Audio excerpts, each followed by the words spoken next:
Assalamualaikum warahmatullahi wabarakatuh.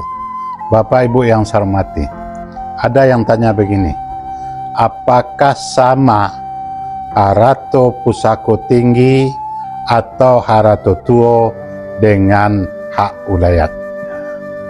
Jawaban ringkasnya tidak sama. Tapi secara akademik dan ilmiah dapat saya gambarkan begini. Hak ulayat itu adalah hak dari persekutuan masyarakat hukum adat terhadap tanah yang ada di wilayahnya. Garis merahnya adalah terhadap tanah saja. Ya. Sedangkan harato pusako tinggi atau harato tuo adalah seluruh harta yang kita peroleh atau yang kita dapati secara turun-temurun dari nenek moyang kita dulu menurut garis kekerabatan ibu. Dari garis ibu datangnya hak kewarisan itu. Maka hak ulayat tadi hanya terhadap tanah, sehingga kita mengenal istilah adanya tanah ulayat atau tanah yang dikuasai dengan hak ulayat. Tadi saya katakan bahwa hak ulayat itu adalah hak dari persekutuan hukum dalam masyarakat hukum adat. Bentuk haknya adalah hak menguasai atau penguasaan saja.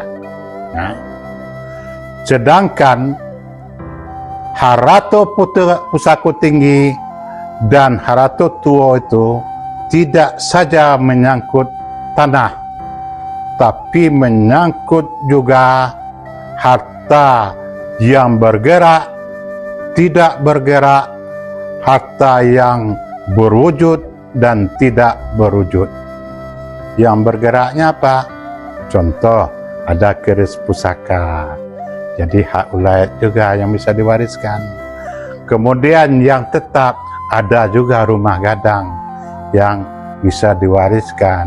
Ya. Yang tidak berwujud ada sako dan gelar yang bisa diwariskan.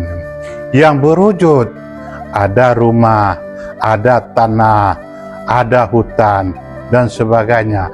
Itu harato pusako tinggi atau harato tuo yang kita peroleh penguasaannya secara turun-temurun berdasarkan garis ibu. Sedangkan hak ulayat tadi itu hanya diperuntukkan kepada persekutuan dalam masyarakat hukum adat. Apa itu persekutuannya? Pertama kaum, yang kedua suku, yang ketiga nagari.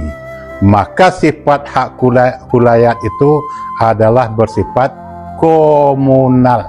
Terletaknya di persekutuan, bukan sama orangnya. Dan hak ulayat itu hanya terhadap tanah. Nah, maka dikenal dia dengan tanah ulayat. Jadi sekarang nampak kita bedanya.